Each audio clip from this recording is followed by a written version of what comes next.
Hi guys, welcome back to Grid Gym. We have Lauren Pack with us here today, and I'm really excited because Lauren's actually pretty accomplished in the powerlifting and well known in the powerlifting and strength and conditioning and fitness community, especially on social media, and has her own gym. Where are you located at now? You're out on the East Coast, I know that, but I don't remember the exact location. Yeah, it's Somerville, Mass, which is right outside of Boston. So it's Boston. It's anybody from Iowa, that's Boston. We were talking to Tony Gentilcore here. I was like, dude, you're in Boston, right? He's like, for almost everybody, it's Boston. But so Lauren, how'd you get started in strength and conditioning? Why'd you get started? Can you kind of go into that? Just being a female in the strength and conditioning space isn't exactly the easiest thing in the world, or hasn't been. Now it is. Over the last 5 years, it's totally changed. But like 15 years ago, it was not even close to what it is now. So how did you get started? When did you get started? Why did you get started? Yeah, so I was in college when I started, and I was actually studying journalism. So I was not planning on this being my career. And Jason, my husband now, was my best friend at the time, and he started working at a gym. Weird how that works out. Yeah. I mean, he likes to claim that he's the first person to ever break out of the friend zone. I don't know if that's true. Nice. But he got a job at a Boston Sports Club, which is just a big chain gym in Boston. New York Sports Club, Washington Sports Club are all associated. And he said that they were actually looking for female trainers. And he was like, they're having a hard time finding female trainers, and we always worked out together. So he was like, oh, I think you would actually like it. And so I was like, sure. The interview process was like, what do you do for your own workouts? And I was like, I like rattled off some stuff, and I had already been lifting a little bit. And so they were like, great, you're hired. Yeah. That sounds like they gave you the job on the spot. Oh, you're a girl, you applied? Deal. Yay. Yeah, it was pretty crazy. I was like, okay. And then, of course, like I've always kind of been a little bit of an overachiever. So I was very much like, well, if this is going to be, like, this isn't just going to be a summer job. Like, I'm going to do everything I can to be the best trainer that I can be. And so Jason and I sort of started right away going to Perform Better summits, and we would go to Cressy's, and we were really lucky to be so close to Cressy's and Boyle's. So we would go there and just observe and read every book we could come up with. And we just really immersed ourselves in it to the point where I was finishing up my journalism degree, and I considered changing majors, and I was so close to the end that I was like, I can't afford another 3 years of college. So I graduated with a journalism degree, but I continued to train all the way through college. Yeah, well, like just doing the things that you did do, that came out funny, but doing the things that, like, going to the places of like high level experts, masters in strength and conditioning, and going to their businesses, seeing what they do, seeing how they train, reading the books. Probably, I would imagine you probably got a better education from that than you would have gotten had you switched majors, gone back, done a bunch of other stuff. So I think missed out on 3 years of the practical stuff that we actually got to see happening live. So yeah, totally. And that stuff, I think people underplay that in the training. Like, for what we do, I think people really play that down. Like, the practical aspect of it is enormous. Yeah. When we get new people in and they explain every little intricate detail of the squat with these big terms, and I'm like, dude, just tell them their butt goes up and down. Yeah. It's stupid simple. Right. It's funny, but yeah, like, just meeting from being around you a little bit, like, you definitely seem like one of those people that if you're going to do it right, like, this is just exudes out of you that if you're going to do it, you're going to do it right. So everything that you were saying there, that's all I could hear was just like, yeah, this just sounds like her. This just sounds exactly. That's great. But so what kept you interested in this stuff? Like, why the fire? Was it were you breaking down a status quo? Were you just wanting to get big and strong, or maybe not big and strong? Maybe you want, or maybe you did. Did you ever have the schneck? Did you ever get like real hulky?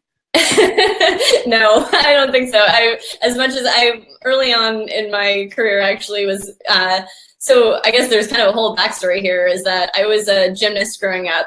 And so I was always very, very thin. And that was an identity that I held very close. I didn't realize even how closely I held on to that. And so, yeah. What was that? I don't think most girls do. And I don't think most guys like really acknowledge the body image thing. Like, yeah. that they even have this idea in their head. But right. Anyway, keep going.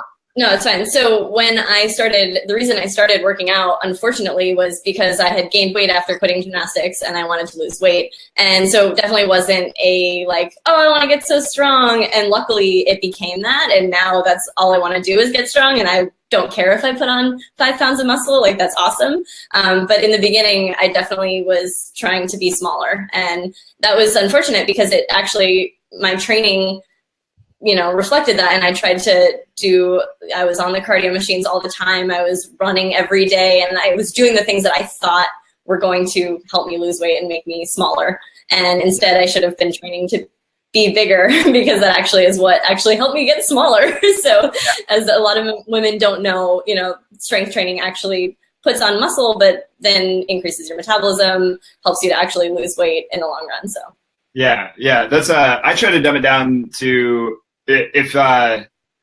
if you eat excess calories, you gain muscle. If you lift, and if you don't lift and you eat excess calories, you get fat. And if you eat too few calories, you're probably not going to lose your fat, but you'll lose your muscle. And if you do lift, you're going to keep your muscle.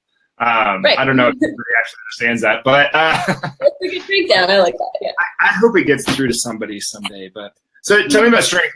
Why is strength so important to you? Like, why is it important to general population also? Yeah. So, well, that also goes back to gymnastics too, where we were all really strong. And so growing up, I was always able to do like the presidential fitness tests were like my favorite day in gym class because I was able to do pull-ups and I was able to do push-ups and I was really proud of that. And then for a while there, I really lost that. And I lost that fire to be strong. And because I was so focused on being thin that I forgot how good it felt to be strong. And when I started strength training again, I was like, oh my gosh, this fire is back. Like this feels so good. And you feel so powerful and you feel independent. Like all these feelings come back that you forget you had when you were a kid. Because a lot of girls have that. You see the fire in little girls that are like pulling themselves up and climbing around and they're doing such a good job. And then they, society kind of breaks them down and they lose that. And it's really fun to regain it. Yeah, totally. Some of the most fun I've had in my career is training. They're all in college now, but they were 11 when they started, and now they're in their first and second years of college, which is really interesting. But seeing them grow and get stronger than most of the boys in their school was just a really cool experience for me. I mean, I think that they thought that I was teaching them stuff, but I was definitely learning more from them than I think they ever learned from me, which is probably too accurate to be true. But as far as like lifting between males and females, what is there a difference? Do you train them differently? And like, what are your thoughts on that? We don't train. Our gym is exactly 50-50 male, female, and we don't train anyone any differently. We really don't.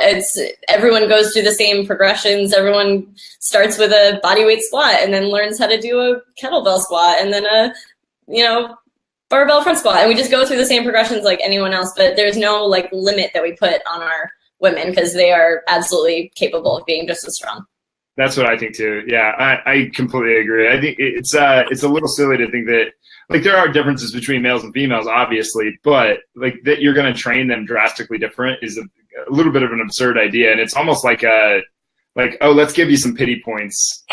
Yeah, it's like don't need them. I guess it also is like when people say that, I feel like the difference is like men should be trained. They're like, if you train people differently, it's like, oh, well, the guys should train to be big and strong and powerful, and the girls should train to be skinny and thin and frail. And that's just the least empowering thing I've ever heard. Like, so I'm like, no, all the women should be just as strong, should be striving for the same things. Yeah, it's a little silly. Yeah, it's totally absurd. And like, if you go to, I steer clear of commercial gym spaces most of the time, but if you were to walk into them, that's the image that you would, or that's the idea that you would get, is all that machismo, macho bullshit going on in the weight section, and then you have all the females that are like basically pushed out by all the dudes being pissed at them for being in their space, and they're over on the cardio machines doing their thing with their pink dumbbells, and nothing against pink dumbbells, just. It's all just. They don't know better either. Like nobody has either taught them, or everything that they're seeing in magazines is all that stuff. So One of my proudest moments most recently was I've been training a high school girl for a while, and she just graduated and she went off to college, and she asked me if I could FaceTime with her yesterday. And I was like, yeah, of course. And she wanted to just tell me that she went to the gym and that she was in the weight room, and she was like, it was all guys, but I deadlifted and I bench pressed, and she was so proud and she felt awesome. And she was like, they were all looking at me, but I think they were impressed. And it was just really, it was really cool. They probably were. Yeah, they definitely probably were. So, well, tell us a little bit about how'd you get started in your career? How did, or like, where has your career gone since you got started? Yeah, so Jason and I worked together for another 6 years in different spaces. So we did a little bit of time in a commercial gym, a little time in a personal training studio. And then like 6 years into it, we decided to open our own facility. And that was really based on the idea that we felt like all the spaces, like you were kind of saying with the commercial gym, all the spaces that we had been in so far just didn't emote this feeling of like welcoming, supportive environments. Like they were all very intimidating. They were all very scary to walk into as somebody who wasn't already comfortable in the gym. And those weren't the people who are comfortable in the gym, like, great, go do your thing. That's awesome. Keep going. I want to reach the people who are scared to walk into the gym. Yes. And so we wanted to create a space that welcomed those people. Yeah, I completely agree. Like the way that I say, like when I started Great Gym, I was one of the first, like in my life, I just never really felt like I belonged anywhere. So for me, I wanted to create a space that felt that people could come to feel safe, that they felt welcome, and they felt like they could express and explore who they really are while in that space. I just think lifting is this great medium. It's very do or do not. You know, you're going to lift this thing, or you're not going to lift this thing. And it's this great thing because you look at it, like you've seen it. Someone looks at a weight and they're like, that's impossible. I'll never lift that weight. 6 months later, they're picking up, 30 pounds heavier than that weight that they originally said was impossible. So you just continue to prove possible over and over and over again. I'm really throwing the air quotes out today. I don't know why.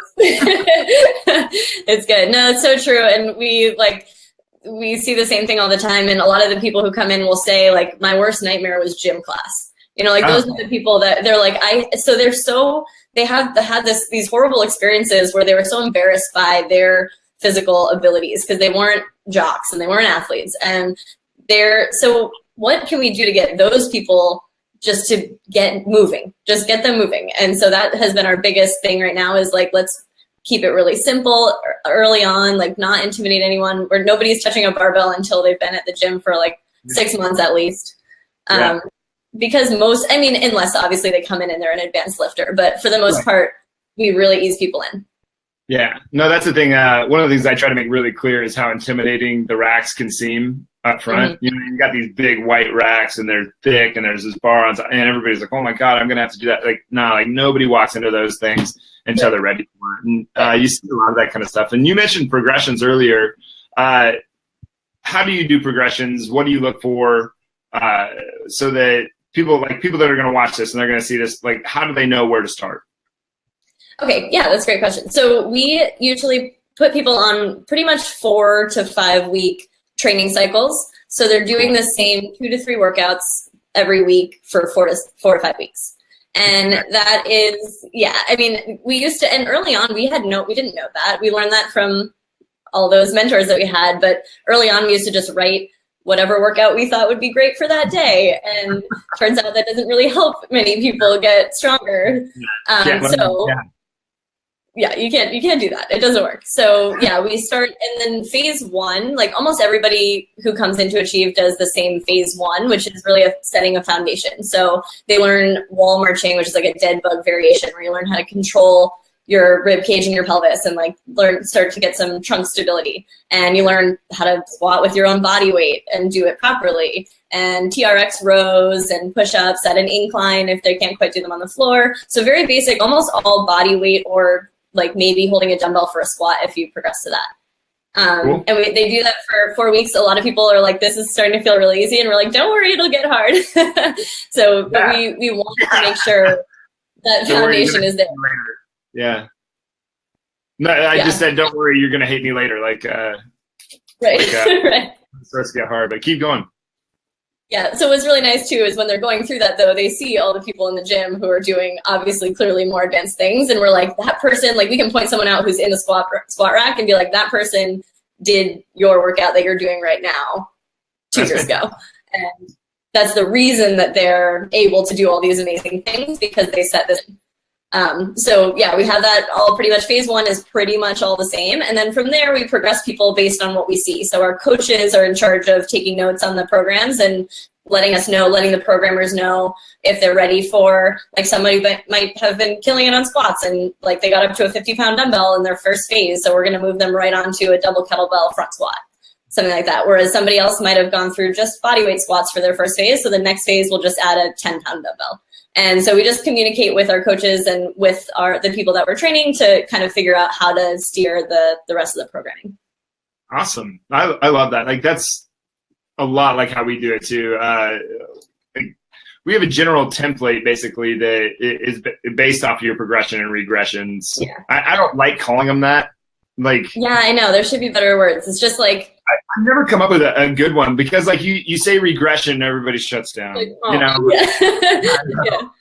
It's like this real downer moment, and you say progression, and it's like, wait, what, why would it? So they're like these terrible words, or like even I don't know. I've even used different words like just to change the program, and they're like, well, why do I have to be doing something different? Like, what's wrong? You know, and it's just such an easy place for people to go to that not good enough space, but yeah. But yeah, that's how I do it too. Like everybody needs some foundational movement to figure out like where is appropriate for them to go, right? And then starting them out at an extremely conservative place. Because I mean, if you start someone out way too heavy for them, what do? You get them hurt, right? Yeah. Or like we used to be like, okay, well, we have to impress them right off the bat, right? So you want to give them all your crazy stuff. Like I can do all this cool, I can get you to do all these cool things, but that it's not actually helpful for them. And so you have to like check your ego and be like, as long as I'm the professional, like they trust me, they hired me to do this, I'm going to give them the right way to do it. And they will trust you so much more if they see that you're like, if they were like, this is too easy, and you're like, that's fine. I know it's easy, but it's fine. It will get harder, but this is what we need to do right now. They'll trust you more. Yeah. Right. Yeah, I totally agree. Yeah. Why would you start out like first exercise the first day, it's going to be Turkish get up. It's like, well, yeah, let's beat them down and get them feeling real defeated. Right. Exactly. So that they'll feel like a winner later. No, doesn't work like that. No, doesn't seem to work very well. But so how do you get people started? What do you do before they actually get going? Like, how do you make them feel welcome? Okay. Oh yeah, so we try to do a lot with social media, and like that's sort of been a big thing for us right now, is putting out more videos on Facebook and putting out some like simple like posts on Instagram that are just kind of more educational, but also showing that we try to sprinkle in little bits and pieces here that are like, it's really important to like be a part of something that's really welcoming and really supportive. And here's how like we end our classes with a high five train, and here are 2 members hugging each other, and like just kind of show what we're about in our social media presence.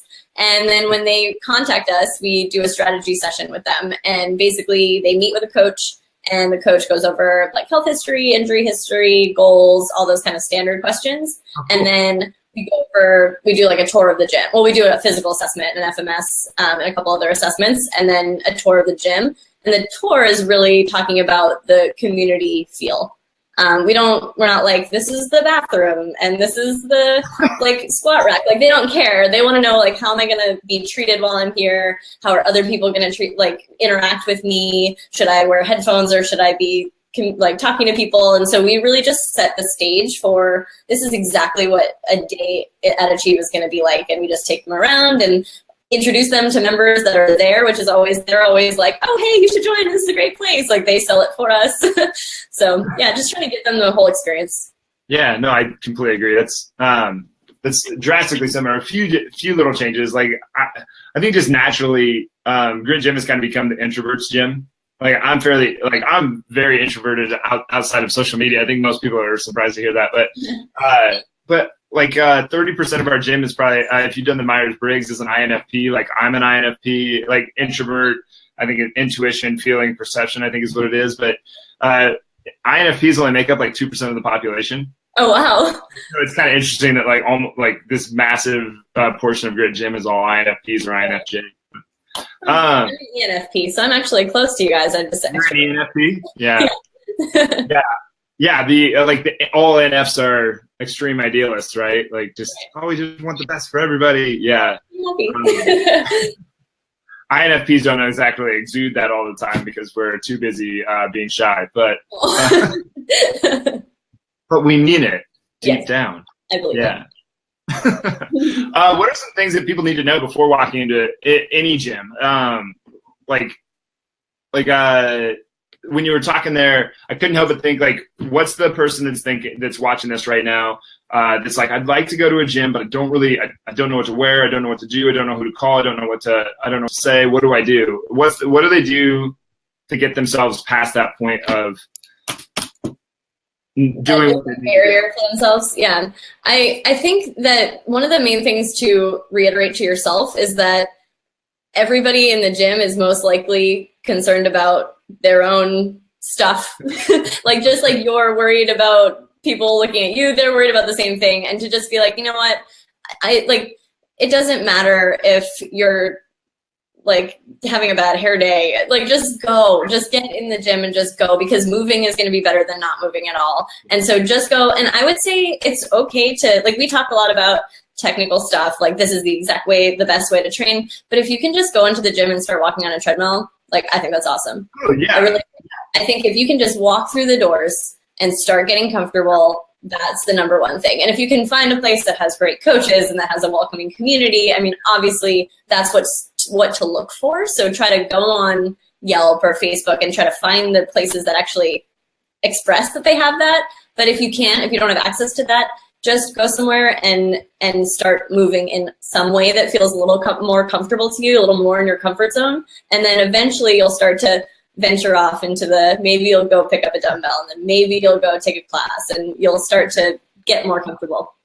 I completely agree. Yeah, just doing something. Just like if you never take a step, then you're never going to go. So like if you just push yourself out, and even if all you did was walk in the door and walk out the door, hey, you took that's still a step. You know, now let's up our game and go get on a treadmill. Now let's up our game and do something else, and then and just keep on. And then maybe you hire a coach someday, and then maybe you just keep on leveling up until you get to where you want to go. Yeah, I completely agree. Totally. But I think that like knowing, like having the understanding that like people aren't really looking at you, they're not really judging you. Like I think that everyone's really worried, and especially there's so much stuff unfortunately on Facebook. Like I hate when I see like the gym fail videos and people are just like taking videos of other people doing things wrong in the gym, and I'm like, that they're going to be that person that's going to be on that video. Like those things are what make the gym so intimidating for people. And I think we need to do a better job as a society of just like stopping that, just trying to stop making fun of people and start building each other up. But yeah, I put a post up the other day because right now there's this iPhone stuff. Like everybody in the fitness industry, or not, I shouldn't say everybody, but a lot of people in the fitness industry are like shaming the people who won't go get a gym membership, but they'll go drop $1,000 on the iPhone. Then you have the other people that are shaming the shamers. And I'm like, where are you? If you shame the shamer for shaming, like, what does that make you? Like, what's going on? Yeah. That's really funny. Yeah. But yeah, I think you're spot on about the insecurity thing. Like, when you feel insecure, you feel afraid, or that like everybody else seems like they have all their shit together. Mm-hmm. But they really don't. They have the same fears and the same thing that you have. Like everybody's got it. Nobody is exempt from this. I'm sure Lauren, I'm sure Adam, I'm sure everybody has their little knick-knack things that they can pick on themselves about, or that they're insecure about, or like it happens all the time. And I don't care, the most confident, like the person that exudes the most confidence and I don't know, assertiveness and all these like admirable qualities, I guess, maybe, they still have fears down deep too. They're just putting on a good front. But, yeah. Any other, where do they follow you, Lauren? The best place probably is Instagram. That's where I hang out the most. So I'm Lauren Pack 22. That's my personal Instagram. But that's going to be a mix of just like my dog and my workouts, pretty much. And then our Achieve Instagram is Achieve Fitness Boston. And that's where we have a little more educational information out there, some more like videos of the gym and how things run. Like Awesome. And what's the 22 for? It's my favorite number. Yeah? It's my football number. I love it. 22 it is for Laura. Yeah. Any other words of wisdom, points of inspiration that you want to leave people with? I would just say, like, the main thing for me is always reminding yourself that you're a lot more capable than you think. And so to continue to push yourself outside of your comfort zone, to continue to seek out new adventures and new things, and just remember that you have a lot more in you than you probably think. So. Yeah. That's fantastic. All right. Well, Laura, thanks for being on here today. You do really good at this, so we're gonna have to have you back sometime. I hope you enjoyed yourself. I loved it. I'm an extrovert, so I don't mind talking. All right, we're gonna sign off, but thank you, Laura, for being here. I really appreciate